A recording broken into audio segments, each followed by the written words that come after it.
Hi, thank you for calling. It's a creator's world. We're just living in it. Press 10,000. I'm Nick Benson, founder and CEO of Atelier, a product platform for creators. And I'm Rowi Singh, beauty creative. We're here to spill the tea on the creator economy and deep dive into the next evolution of the creator lifecycle. Would you rather have a rewind button or a pause button on your life? And the button actually pauses life, not just my experience of it. Like if I rewind, it's a do-over is what you're saying. It's not just to look at it back, right? Because if it's just to look at it back, I don't want that. I don't want to see what I've done. It doesn't specify, but let's just say that it's a rewind, like you literally go back in time and then have to do it again kind of thing. Or you can pick, okay, let's say you pick a moment and you just redo that because it might be something significant that could have had. Oh, I'll rewind. Easy. You'd rewind? Easy. Why? Well, help me understand. Why would I choose pause over rewind? Make the case for me because I don't really get the pause. Pause, I think if you're just time poor, you can get more done in that pause. So I can pause a moment and I can just do things. But yes, it can't, yes. Because then if you pause and then you're just still. I'm rewinding for sure. Oh, that's interesting. Yeah.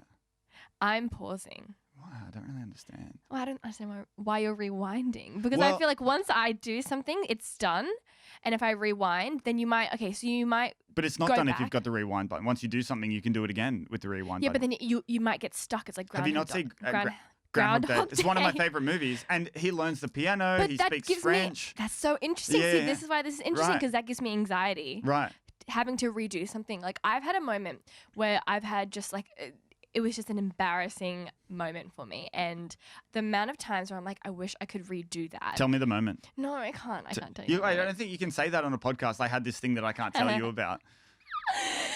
It was just like an event and like I was like nervous. Was it when you tried to give Rihanna a shot and she didn't take your shot? No, it was just like I think it was just early in my career and I was just like had too much to drink and I felt like I came across stupid, but like I don't know, I might be overthinking it because no one else really thought that. That's your moment? Did you just make that up in replace of your actual embarrassing moment? No, but like I'm not giving specifics. I see. I think the no one specifics would be like I think no one else thinks about this. Yeah, well, depending on how bad the specifics are. But exactly. So the moments. Okay, so I would rewind and maybe redo something that might help. Maybe not that moment, but might like, help me in the future, or might like position me or set me up for some success in the future. But I just can't think back because it would just plague me, and I'll just like spiral into a ball of anxiety. So I don't want to look back. I think I'd rather be in the moment and just give myself more time where I need it. But there are positives and negatives of both. Yeah.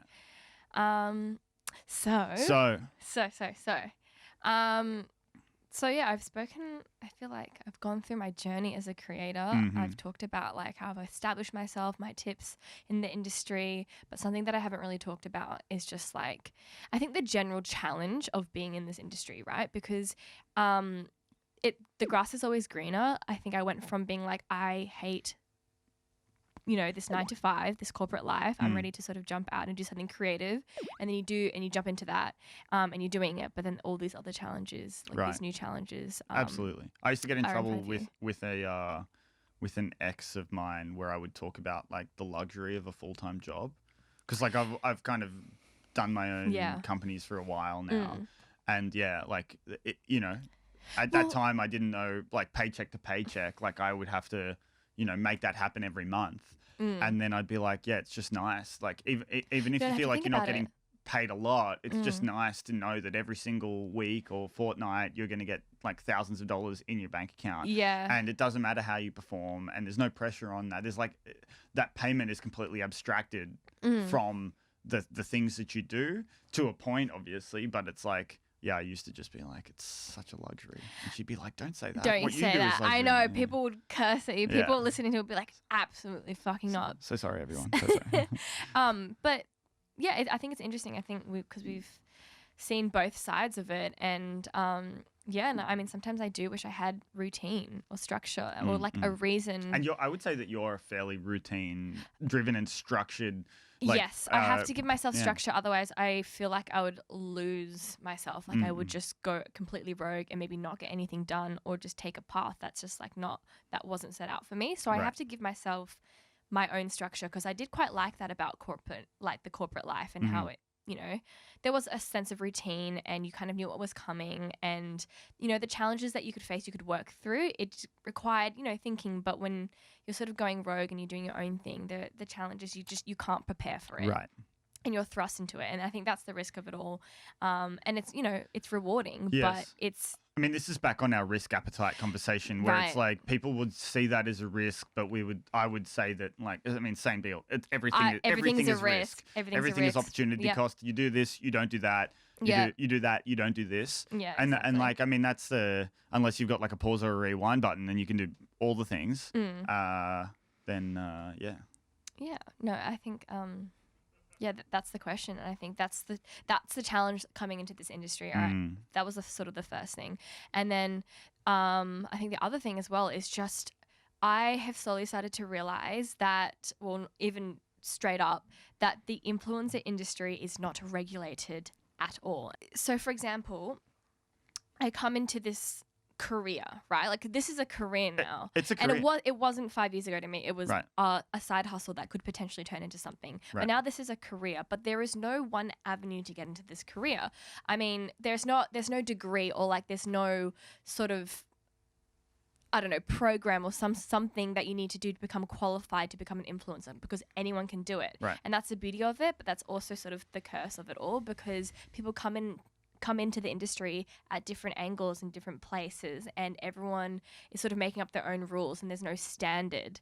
And so I guess like what I'm trying to say is that I could have my own standards, right? And I could be working up here, and someone could be working all the way down here, but maybe be getting paid more than me. It's just so unregulated, and it's the wild west of but your the standards, industry. I mean, that's an interesting... It's funny, right? Because like we obviously... like, sorry to destroy the illusion for everyone listening at home, but like we talk about all this stuff before we come and talk about this stuff, right? And when you were talking to me about this earlier, I didn't expect you to talk about like standards of work versus standards of pay, because like that really calls into question like how you see yourself versus how the world sees you. Like, some people can produce a low standard of work that is considered really valuable, right? And that's not to say that it's like fake or like it deserves the value, because really like the community imbues that thing with value, right? I mean, yeah. So true though. I think it's a bit of both. Like, it's like a mismatch of pay in the industry, depending on like your followership and your your integrity in the industry. And then there's also a mismatch of how much people are putting into their content. Right. And you know what? You don't have to. You could literally, like, if the brand has a brief and you're adhering to that brief and it's just like a 5-second thing versus a 4-hour thing. Right.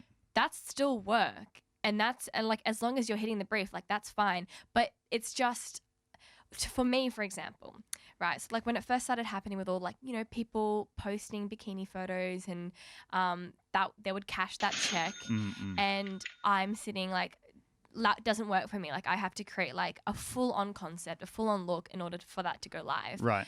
And then, you know, people could be getting paid like thousands, like tens of thousands of dollars for that, where I was barely reaching 1,000. And I think that puts like, I don't know, that just puts like a cloud over the industry. And I'm like, okay, so like, but that exists in every industry, like if you look at like so, professional athletes, like some are gifted and, you know, don't have to really like work that hard, and then some have to work their asses off to get half the opportunities that those gifted people get. But I think that's just like creative industries as a whole, and I think that was my like learning coming into the creative industries. Right. That I felt like I came from a fairly regulated space, working in an agency, and, you know, there was standards and things that I could work towards in order to get promoted, and then it's sort of just turned on its head, and I had to figure it out myself.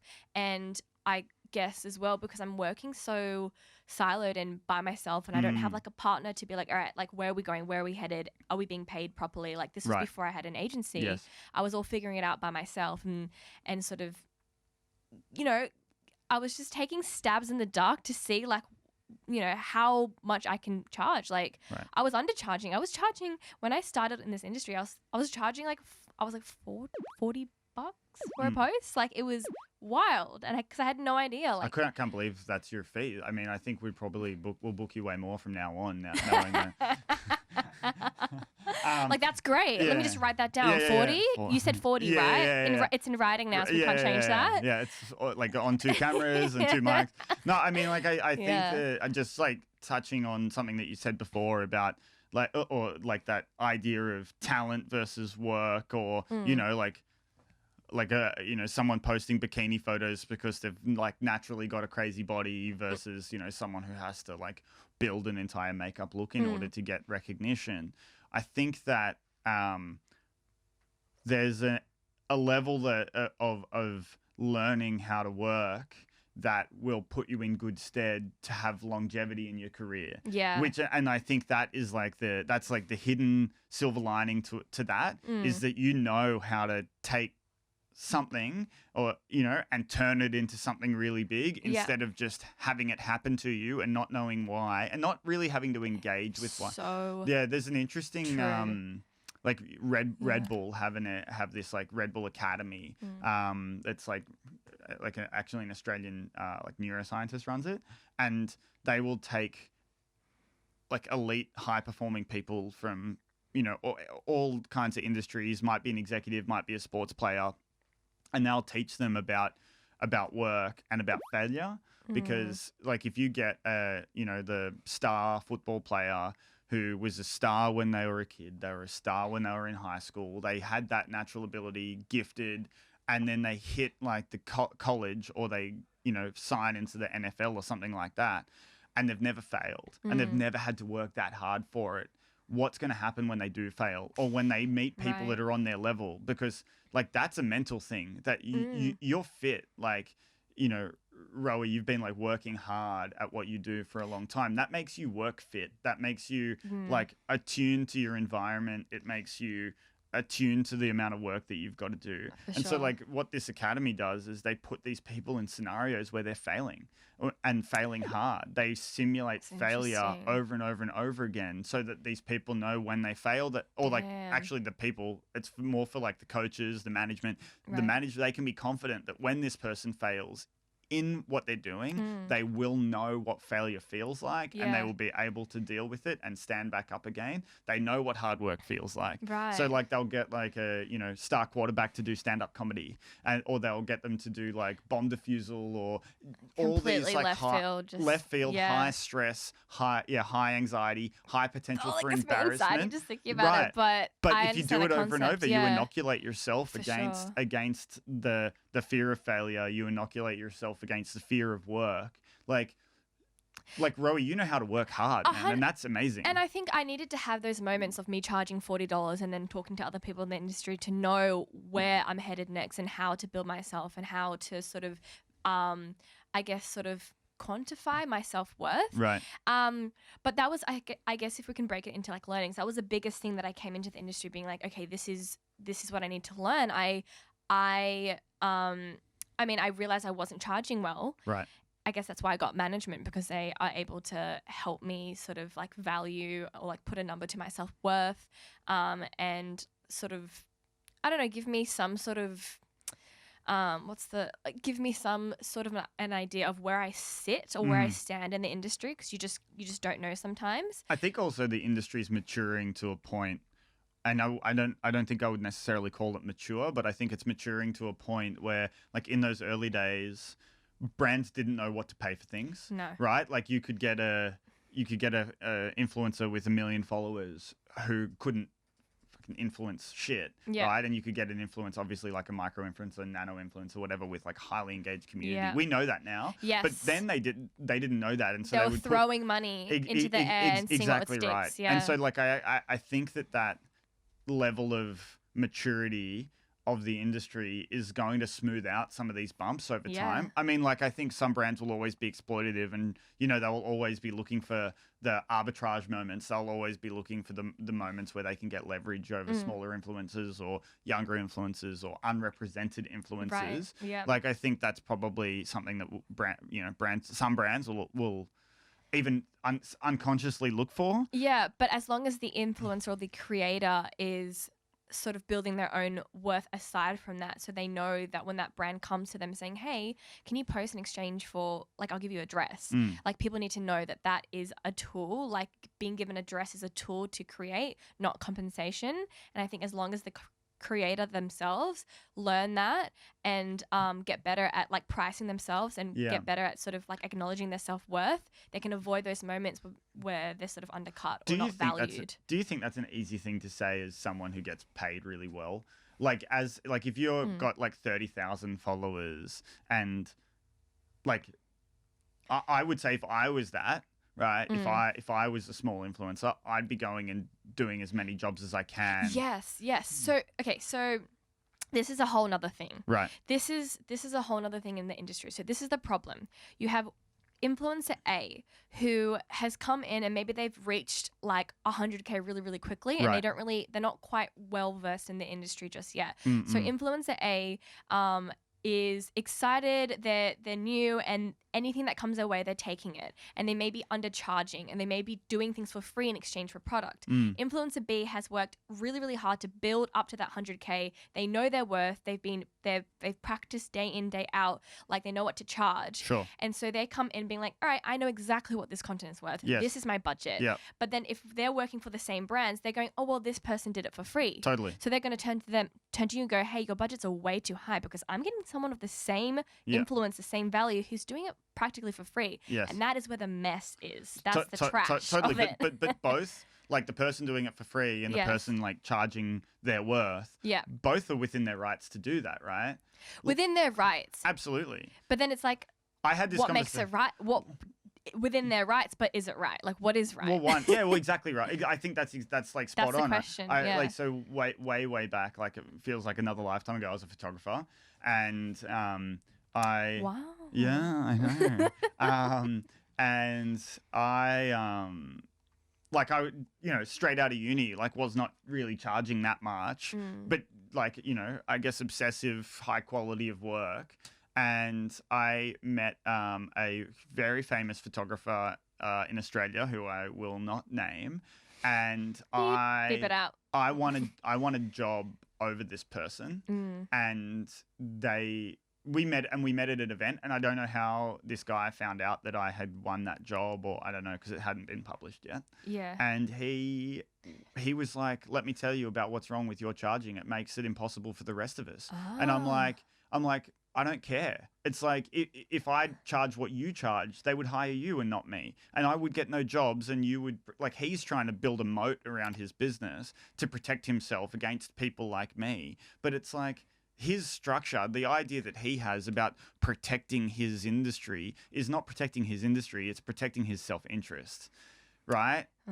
Yeah. I was just like, fuck you, man. Like, I'm going to charge what I want to charge, and I'm going to do the work, and I'm going to do a good job. Completely understand that. I understand that. And I've been in both positions. Right. So I've been the influencer A who is just like, are you fucking serious? If I'm going to get the job, I'm going to get the job. Yes. And I'm going to get as many as I possibly can because I'm trying to build up, like, my skills and build up my, like, influencer repertoire. Right. So I have, jobs that I can rely on and say, like, this is what I've done, and I can take that to the next business. And then influencer B, I can understand how looking at influencer A, they're warping the standard of influencing, because if they talk to each other and was like, hey, you could actually be charging this much more, I'm sure influencer A would be like, no, okay, fair enough. Like, if I can get more money, I should be, right? But this is the beauty of pricing, right? Is that, like, and this is like pricing the world over, is that, you can, like, Rowi can charge a lot, and, Nick can charge a little, and, those two things will have different perceptions among brands. And so, like, Rowi might be considered a Veblen good, like Veblen good is where I studied this in economics. Did you? Yeah, is where, like, if something it's all coming back to me. Yeah, if something is priced highly, the value of it is considered higher. Yeah. Like the value of the good is detached from the utility of the good. Like a Toyota versus a Mercedes, effectively it's the same thing, but, like, the Mercedes is the Veblen good. Yeah. And then the person who is charging less is considered good value and likes that and wants to work more. And likes that as well. And you're ultimately there's room for both of you in the market. That's such an that's a really interesting way to think about it, because I think at the moment what's happening is that everyone is trying to. You're the Mercedes, by the way, Ryan. Perfect, great. Thank God. I'm glad we cleared that up. But I think what's happening in the industry is that influencers are frantically trying to control the pricing strategy of like the industry and making sure that we're all being paid the same amount. And I think that's how I've viewed it, because I'm like, we should be essentially we essentially should be paid the same amount if we are of the same influence. But it's never going to work that way. Yeah, and why? And you can't control it. Why? I don't even understand why you think that. Because I think people just want to be paid fairly, and I think the problem. Okay, so it's actually all well and good if an influencer is happy to be paid that amount. They're happy to take a cut because they want the opportunity. Right. That is fine. That you have all rights to do that. You also have all rights to charge as, you know, a higher fee if your content and you're accounting for the effort and the hours behind it. Right. That's also right. I think the problem sits with the brands who knows they're getting away with undercharging an influencer, but the influencer doesn't know that, and they should be getting more. The problem is when influencers find out from other influencers that they are undercharging and they want to be charging more and they feel like they're being undercut. I think that's where the issue lies, because I think there is such thing in the industry as a Veblen influencer. Yeah, for sure. That's the value. That gives the industry range. I guess what we're talking about is like the pricing and value, right? And trying to find some kind of equilibrium between price and value. Right. And like price is an easy one to kind of align, because we're all use the same currency. We, you know, are all like able to measure that amount, like, you know, wage comparison, where it's very easy thing to measure. But then value is very hard to measure. Like you can't. Yeah. How can you? Yeah. You can't quantify value because it's it's completely. I don't know. You can't. It's intangible. Exactly right. Yeah. I mean, and this is the whole thing behind like a Veblen good is Yes. that the value is intangible, and it's self-defined. And you know, it's interesting because businesses will have pricing strategies where they appeal to consumers who see themselves in certain ways, and so it's like, you know, you might set your rate very high because you only want to work with brands who value their creativity really high, right? And you go, okay, well, that's like this self-limiting criteria where I'm going to filter it down to a subset of brands that only pay, you know, have budgets of over 100K or more for campaigns. And that's where I want to play. But yeah, like, I mean, it's interesting to think about whether you can play in both spaces. So Nick, you've like opened me up to a different possibility, because I've only seen it as, well, fuck everyone like who's undercharging. You are screwing it for me, and the brands are coming to me and like undercutting me because they are used to charging so low for someone else. So can we all rise up and have a standard in the industry? But that is you can't really ask that of an industry, because first of all, it's also going to vary depending on what country you're from. So you can't ask someone from America to be charging the same as someone from Australia or Indonesia or Switzerland. It's all going to vary. So that's, I guess, the first spanner in the works. But I think you're right. Like, some people are happy charging that much. But I think the problem is when people don't know that they should be charging more, and they want to be charging more. Or could be charging more. They could be. And I think that's where standardization sort of needs to come into play. Yes, the industry is a wild, wild west, and it's really hard to sort of standardize ourselves. I do think, though, that it is the content creator's responsibility to find their self-worth and price accordingly depending on what they need and what they want, because again, we can't really be telling other creators how they should be pricing themselves. Right. It's actually, the onus is on you. If you want to be charging more, then you go out there, you do your research, you talk to other creators, and then you have accounts like Influencer Pay Gap that came up in about 2020, like mid-2020 COVID pandemic. This came up on the back of Black Lives Matter and Black influencers finding out that they're being paid less than white influencers. Right. So that was just like this huge point of discrimination that just sparked this account to come up and be like, all right, well, let's see then. Let's prove to the industry that there's a massive pay gap, not only between like, I guess, like different creative fields, but between black and white influencers. It's a real problem. And so it was just a way to bring transparency to the industry and to educate influencers that they should be paying more, and also to kind of call out these brands. And I guess sort of shake it up and be like, hey, we're looking, we're watching. You can't really get away with it anymore, because I think people are now holding brands more accountable for like the discrimination, the blatant racism and discrimination in the industry. So this is an interesting example. So this person has written in, they said, I'm in influencer marketing and just get so frustrated because I'm asked to underpay people all the time. Only $500 for someone with 50K and $1,000 for someone with 100K. I'm told is the benchmark rate, and it's totally normal based on how much we're bringing in. On the other end, influencers and agents are saying that the benchmark is at least twice as high. Can people confirm or deny? Like, someone's just written that in being like, the brand's saying one thing, the influencers are saying another thing. How can we find like a middle ground, and like what is right? But the market will decide what the middle ground is. What do you mean? Like, as in like the willingness to buy. Like a brand is probably lowballing and an influencer is probably highballing, and like it probably lands somewhere in the middle. And well, that's when negotiations come through. That's part of the job. Right. Yeah. And ultimately, like if an influencer is too expensive, they won't get hired. And if a brand is paying too cheap, they won't get influencers. Yeah. And so like there'll be in a perfect world, there'll be this like natural equilibrium, but in a perfect world, there's no discrimination within the equilibrium on the supply side, and there's no discriminatory action on the demand side, right?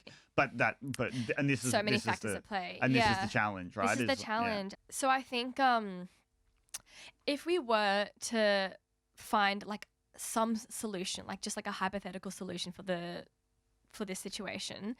What can you just explain what the situation is? As in if we were to find like a resolution to the irregularity of the industry in terms of pay and work of influencers, like if there were to be like a one-stop solution for it, like what would it be? Is it too hard to say? Well, my opinion is that probably shouldn't exist. Like the solution for it? Well, I would ask you, is it a problem? And so this is what we've been talking about, right? Yeah. And so like you say, what's the solution for it? I think that there are problems within the stuff that we've spoken about, like pay equity.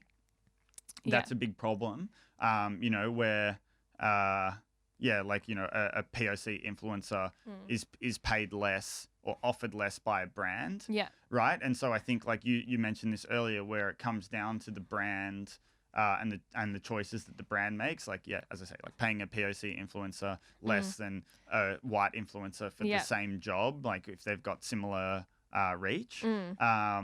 But if it comes down to people charging what they want for what they do, I don't think that's a problem. It's ultimately, I think that it's on you to a point, like to have those conversations and do that research and figure out your worth. And it's quite common in business for people not to really think too much about their pricing, just to find something and go for it. And find a price, like you start your thing and you go, okay, this is my price. Yeah. Arbitrary number. I think this is what it is. And then you go to market with it, and then, you keep going and you don't really think about your pricing moving forward. Like, that's on you. Yeah. And plumbers do it, and, executives do it, and middle management people do it, and, painters do it. Like, some people think about their pricing, some people don't think about their pricing, and some people are successful in spite of that, and some people are successful because of that. Yeah. And it's the same with influencers, I think. Like, I think if you want to charge $5 an image and you've got 10 million followers, do it. It's on you, and I think it depends if that's what you want, if that's your goal. Exactly. Because some people's goals may not be like an income stream. It may be a side hustle thing completely. They might have a full-time job, and they're just trying to work with this brand, and it's an exciting opportunity, and they're just trying to tick that box. I think that's fine. I think that is a separate issue, or not. That's completely separate to the issue at large. I reckon there's the whole racism, like the whole blatant racism in the industry is part of a wider issue. Yes. That needs work. Oh, that 100%. needs work. And I think that is... I mean, that's a global problem. That's a global problem. Spanning every industry, right? That is like... Yes. That is like the problem, right? And I think there is no immediate instant fix for that. I think we're chipping away as an industry, and I think we are sort of turning the onus onto brands so they become more aware of the problem and we hold them accountable, and that like, issue is worked on as we go. But if you're sitting here as a creator and you're thinking, fuck, I'm undercharging, I'm seeing other influencers who are charging 10 times more than me, and like I need to up my self-worth, I need to value myself better, I think this is for those people. Like I can provide advice on how to sort of where to start. Yes. And I think the first thing to do is start. You find a figure that you feel like matches your self-worth, and you're not going to really know it first off, because I mean I was charging $40 for an image. And you've got to go to market with it and see if you have to test it. It's a full test and learn. And I think if anything, overcharge, shoot your shot. I want to like give an example of when a brand, because this kind of goes back to when we were talking about remember how I gave my 3 tips, and like you reach out to a brand and they say no, then you keep going. Yes. And then maybe you go to the next brand and the next brand. Yes. So you are going to get, the nature of this industry is that opportunities pop up and then they disappear. They pop up and disappear. That's where I can't sit here and tell people what to do, because if you need, if you're living paycheck by paycheck and you need that job right then, well, that's your decision to make whether you're going to take it for a cut or not. And no shade. Take what you got to take. And take it, because I did. You got to take. Exactly. And I took so many things that I, probably should have been paid more for, but I needed that opportunity in that moment. Yes. And you know what? Still to this day, I take opportunities that are a huge undercut because I want that opportunity, and I know it's going to open up a door to something else. You just got to know. You win some, you lose some. There are jobs where I'm like, shit, yeah, I can't believe I'm being paid that amount for this. Like, that's incredible. Yes. Finally, my worth is being shown. And then there's some things where I'm like, I'm dying to work with that brand, but they don't have the budget to pay me right now, but I'm going to do something so it'll set me up for my long-term game. So, Rowi, are you making decisions right now that other influencers might be pissed off at you for making, like taking a lower rate for a specific job because you really want to work with the brand? I don't think so, no, because I will never go in being like, I'm going to just undervalue myself and to make sure I secure this. I will always make sure that I'm being paid fairly for this. Like, I need to be paid not just for my influence as someone who has 314K on Instagram and whatever on TikTok. It's for the conceptualizing, the work that goes behind it. It's for, I need to be paid correctly for the creative direction, for the styling, for the for the shooting, for the editing, for just the whole creative process in general. Like, I know that takes time. So I'm making sure I'm getting paid for that. I will take cuts only when the brand says they absolutely have no budget and I absolutely want to work with this brand. I will be pissed off though if that brand went to someone else and said, hey, we're ready to pay you that much. That's when things get shitty, because that's on the brand. You have examples of this happening to you? There have been moments, I guess, where brands, a big brand that I'm obsessed with, are paying me less than what I'm worth, but then they'll be working with influencers who are in the millions, and I know those influencers are getting paid heavy, and they get repeat sponsorships, whereas mine's like a one-off, and it's like, you're lucky to get this. And I'm like, why? Like, how? Like, what am I doing wrong that I'm not getting those reoccurring opportunities? And I think the brand needs to reposition themselves a little bit and think, okay, it's not just about the millions of followers. It's like, what is the value that Rowi is providing that can do so much more? But again, I can only do so much. I can't go knock on the brand's door and be like, hey, you're like, why are you working with these influencers? That's completely their choice to do that. But I can only work through what I can control in my immediate space. I don't know. It's hard. I mean, it's really kind hard. of funny. Like, I think about this. This is something like I engage with every day with Atelier, right? Like, I think about our pricing. I think about the customers that we win. I think about the good opportunities. Like, we were recently approached by one of the biggest rappers and producers of all time to work with them. And we're not at that point where we're like pricing something yet. Like, we've been approached to kind of produce, they want to create like overarching like black-owned beauty brand empire, like the L'Oreal for POC brands, and they want us to help them make those products. Yeah. And I'm thinking, fuck, that's so sick. Like, I grew up listening to this music. Yeah. I want to be a part of this. Yeah. Like, huge exposure for us. Like, this could, you know, kick us up into the next level. And do I like, how do I price this? Do I price this so I know I'm going to win the business? Do I, you know, do I make sure that I'm like making money, like really good money on it? Like, how do I think about this so that it puts the company in the best position in the future? And also, like, you know, ego as well. Like, I win the business that, like, you know, that's working with this person. Like, how dope is that? And I think that there's probably an element, like the ego element with it, the creator is a big thing as well, right? Because it's like, I think I'm lucky that I get to detach that a little bit from this kind of thing, where it's just like, okay, I'm not just thinking about, like, it's firstly, it's not Nick Benson, it's Atelier, and then it's also like, okay, I've got all these staff that I've got to think about their future as well, and so it's like, okay, well, I can like get caught up in that and be like, fuck, I want to win that, but then it's like, okay. But people are still doing the work, and people still need to get paid fairly, whether it's like an incredible, you know, win or not. I think it's so different for you because you've got like this whole team that you have to think about, rather than me just being like, I can easily. But if I charge appropriately, like if I charge like lowball this just to win it, right? There will be competitors of mine who'll be pissed off. Yeah. You know, they'll be like, you're devaluing the entire industry. Yeah. Like 100% that would be an argument that would get made. For sure. But like, go fuck yourself. I charge what I want to charge. If I can win the business, I'll win the business. And like, well, that's it. If you're happy and that's what your goal is. Like, if you're like, I do that all the time. I'm like, I actually much rather have this in my books and tick this off that I work with this brand than overcharge or charge what I'm worth, because I know in the long run it's going to result in more opportunities. Right. And that is exactly what has happened. And so for those creators out there who are like, okay, well, you know, I want to be paid what I'm worth, but I also really fucking want that opportunity. Get that opportunity. If you want to secure that badly, then do what you can to secure it, because I know for a fact that I have worked with a brand, like an incredible brand, and they barely had any budget because they just didn't have anything aside for influencer marketing.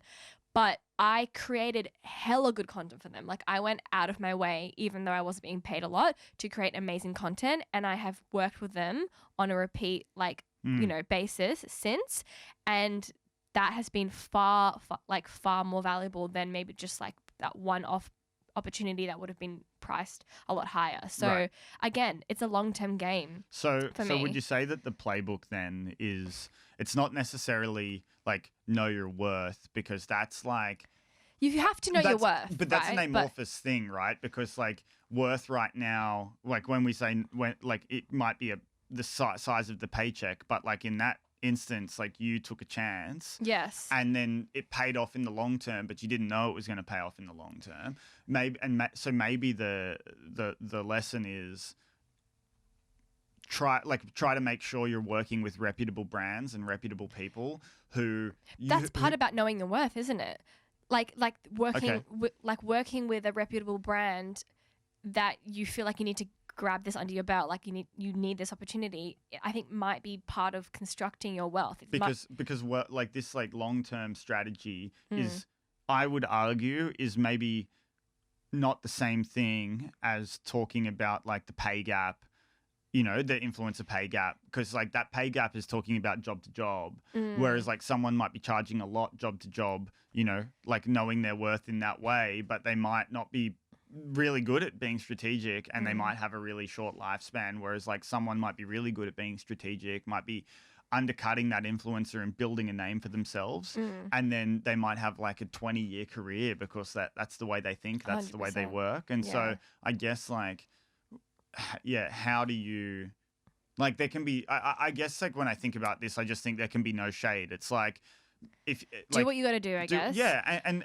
like play your strategy. Like low pricing is a strategy, high pricing is a strategy, and having a strategy is part of your worth. Okay. That I think having that strategy is part of building your worth. And I think there's so much nuance in the industry that we can't really be like, hey, this is the one way that everyone should be doing it, because it's not going to work. Everyone has different businesses. But I think it's very valuable for accounts like Influencer Pay Gap to help, budding creators figure out where they stand in the industry, because some people come up, they may have that viral moment we were talking about last episode where they just explode to 50K and they don't know how to price themselves because it just came so suddenly and they haven't had the space or time to strategize. Yes. And so that's when I find those accounts very, very helpful, because it's going to help them come into the industry and set a great standard to begin with, rather than having to waste that time and trying to work their way up slowly. So I think 100% it's incredible, but there's just so much nuance, because it doesn't factor in like the trade-off between working with a Maybelline or working with a YSL, which one might be more fruitful for you in the long run. Where do you want to associate yourself? Do you want to be more of an exclusive highbrow beauty influencer? So maybe you will take that undercut and go with YSL. Like, it depends on there's just so much nuance in the industry. Right. I think talking about, like, on that point, there's this whole other factor that is very, very frustrating, is that you might have these brands like these like couture brands, or like like high level beauty brands. Those brands are running off clout and clout only. So they are a multi-million-dollar business, billion-dollar businesses, but they're not paying influencers because they know that influencers are dying to work with you, work with them. For So sure. they are running off clout. And I had this experience where I was like, fuck yes, I landed this incredible beauty brand, and they're quite high up in the industry. I was like, this is incredible. Like, they're such an elevated brand. It's also very on brand with what I'm doing. You like hang up the phone and you're like, I'm fucking Rowi sings. Yeah, bitch. like I fucking did that. And I'm like, I can't, like, I got the opportunity from my manager, Jasmine. She was like, they want to work with you. And I was like, that's incredible. What are they paying? Oh, what? It was like a quarter of my rate card. I was like, what do you mean? Did your manager think that you would know that? Probably Right. in, like, She's probably understood that when she was pitching you the brand, that you understood that they probably wouldn't pay that well. I didn't think so. Right. We came in being like, she thought it would be big as well. Yeah, because we hadn't gotten that opportunity before, and you got to get on that good target money. I swear to God. Well, I was honestly like, what the fuck? But I did it. I did it. I did it because I thought it would open up opportunities, but this particular opportunity kind of was a bit everyone closed-ended. can figure out who we're talking about now, even though we're beeping it, right? It could be. I mean, that's up to the listeners to guess. Up to the lurkers. But that was a test and learn, where I was like, okay, look, I'll take the cut and I'll do it because this might open opportunities in the future. Yeah. It didn't really. All right, close that off. Learning for next time. It worked with another brand, and so I can keep going down that route. Right. But yeah, so again, it's just like you're padding it out in the industry. You're figuring it out. You're finding your footing and being like, okay, yes, that is an undercharge. It might result in something else. If it doesn't, that's fine. You have to just have that in the back of your mind. Yeah. Constantly. I mean, best laid plans of mice and men, right? It's like one thing to have a strategy, but at some point you're. Like you have a strategy. We spoke about this the other day. Like, you have a strategy, you have tactics to support that strategy. It's all well and good to do that work, but man, life is not in the strategy. It's in the execution of the strategy. And like, ultimately, you need to be dynamic and responsive to the opportunities that come to you. Without a doubt. Yeah. You need to make sure that you're building like a self-worth that you feel like is, represents your brand properly. You're also pricing well, but you're also taking into account that there are opportunities that are going to pop up that are a one-time. Right. And you may need to grab those. So you need to be more, I guess, like, flexible in that way. Do you mentor anyone? No, I don't. Is that a thing in the influence industry? It's really not, but I would love to. Should we do like a If people wanted to come to, if people came into, should we do a two-way kind of like like mentorship thing, where we can just like offer to someone? Yeah, like, we should. Yeah, off the back of this podcast, I think we should. Like, we're doing it right now. We're putting it out there right now. Yeah. Okay. Yeah. I would love to, because I feel like I have so many like nuggets of gold that I want to pass on to other content creators that'll make their journey that much easier. Right. Because I had to figure it out the hard way, and that was fine and all well and good, and it brought me to where I am today, and it built my strategy. But sometimes you just like, the more you know, like the better you're going to be. Okay, so you heard everyone. Holla at your girl. Yeah. Rowi Singh. Yeah, for a small price. No. Know your worth, people. But I just wrote this down on my phone because I have an example of so I gave that tip of shooting a shot and sort of overpricing and then working back, right? Sure. So I think my other tip is reframe yourself from an influencer to a brand partner. I have an incredible relationship with MAC Cosmetics and the brand team because they value me as a creator and they think of me as a brand partner, not an influencer. So it's not one-time transactional collaborations. It is an ongoing long-term relationship where I genuinely enjoy the brand and I love their products and they love my artistry, and therefore we create amazing content with brilliant results. So reframing the brand, like your position as a brand partner, maybe stop calling yourself an influencer, maybe a content creator, brand partner to the brand. It just establishes yourself that much more, right? And then you have more freedom to charge a bit more. So for example, like I when I was moving out and I really wanted to work with Koala because I had planned all this home decor content. This was before I had done any home decor content. As in the mattress guys? Koala yes, mattress. yeah. So I wanted to work with Koala because I wanted to do like a like decorating my room type content. Sure. But then they were like, no, because your makeup and we don't understand. And so they declined it. Right. And I pushed it and I said, hey, completely understand. Can I just jump on a call with you for 2 seconds? I just have to explain to you like where I'm coming from. And they were like, okay, sure. Like I'll hear you out. So I jumped on call and I explained to them my strategy of like how I wanted to work with Koala rather than just being like, oh, okay, that's fine. Right. Like no worries. Like I'll try again another time. What I did was I positioned myself as like I'm moving from makeup to home, and I've got this concept called from face to space where I show how my Rowi aesthetic can sort of transcend from different like creative verticals. And I wanted to bring color and boldness and like eclectic style to my home decor, and which is basically what I do with my makeup. So I wanted to show that parallel, and I had this whole like I had this whole brief for them. I was like, I'm going to create a video. Like, right. They thought you were just like asking for a mattress. Exactly. Yeah. I had a whole strategy. Like you can't just ask for, like when you're asking for, you know, a collaboration, you have to have a whole strategy in mind as to why it's valuable for the brand as well. It can't just be like, oh, I'm getting a free product, so they should just send it to me. Yes. So I created this whole strategy. I was like, I can create this video for you. I can create all this content. I can style my room like this. And they're like, yeah, hell yeah, let's do it. Yeah. It completely changed their idea. Shout out to Danny Millam, founder of Oh, amazing. Amazing. Yeah. So lovely dude. So that's, yeah. I mean, this is my next tip. Yeah. I don't really Next do tip. tips, but this is my first tip. Yeah. Is like, and you embody this tip, is it's do the fucking work. Yes. Right? It's do the work, you know? You can charge more if you do that back work. But yeah, I mean, like, even to, not just to be able to charge more, but to be able to understand where you exist within the landscape. It's like, you know, do your competitor analysis.